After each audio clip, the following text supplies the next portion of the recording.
Salut à tous, bienvenue sur Motors & Co. Aujourd'hui on fait une vidéo un petit peu spéciale. Dans quelques jours je passe mon contrôle technique et évidemment mon moteur est complètement crado, il y a de l'huile partout. Faut savoir que c'est une bagnole qui a quand même 17 ans. Comme vous le savez, au contrôle technique aujourd'hui les fuites ça passe plus. Donc évidemment pour pouvoir les réparer il faut déjà nettoyer le moteur. Je me suis baladé un petit peu sur les forums et j'ai un peu tous les avis. Le Karcher, bonne idée ou idée merdique? On fait le test.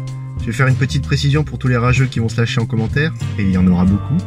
Ce que je fais n'engage que moi. Oui, certes, c'est pas forcément une très bonne idée. Bien sûr que le circuit électrique doit être protégé. Prenez cette vidéo comme une expérience. C'est déjà pas mal.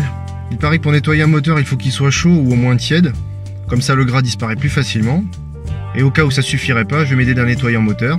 De la marque On s'en bat les steaks. Et bien rincer le tout.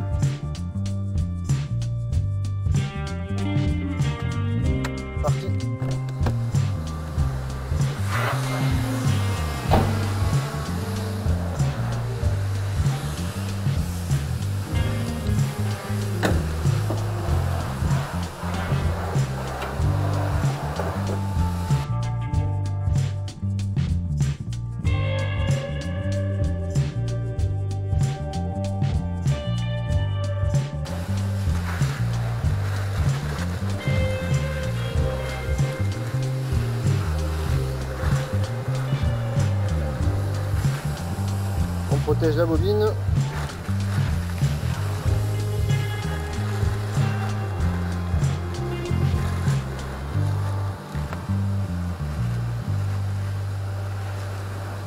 On fait attention aux bougies.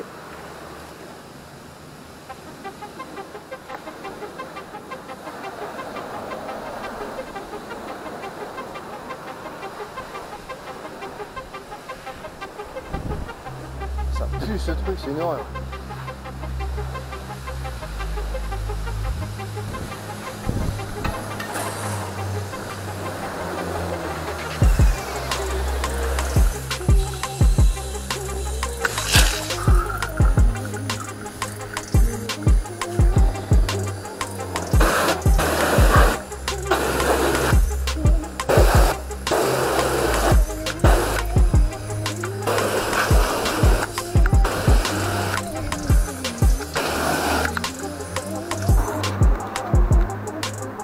Bon, c'est pas officiel. C'est pas officiel.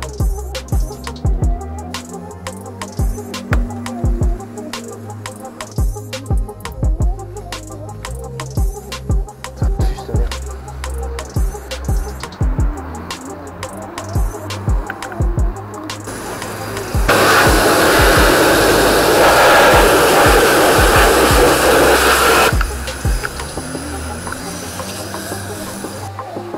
Ouais, voilà.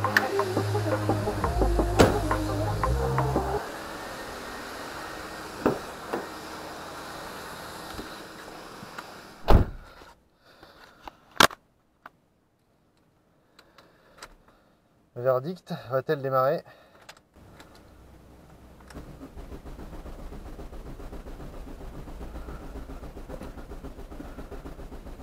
Non, elle démarre pas. C'était pas une bonne idée. C'est la merde. Yeah! Yeah, mamie est repartie. Finalement après séchage le résultat est pas si mal.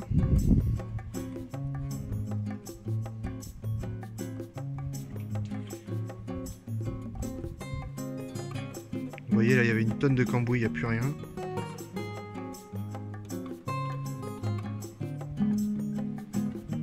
Alors je le répète, hein, le but c'est d'enlever la graisse, hein, c'est pas d'en faire une pièce d'orfèvre.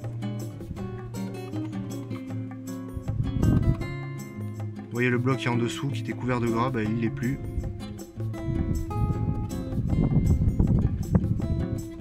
Finalement c'est pas si mal.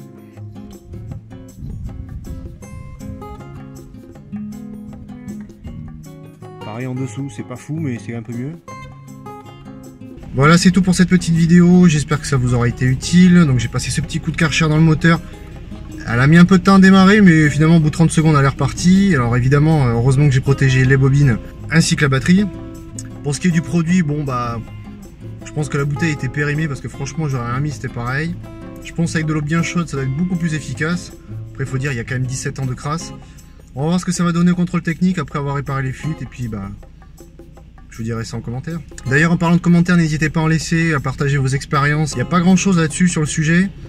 N'hésitez pas à dire si c'est une bonne ou une mauvaise idée, si vous avez des petits conseils, des petites astuces. D'ici là, à bientôt sur Motors & Co.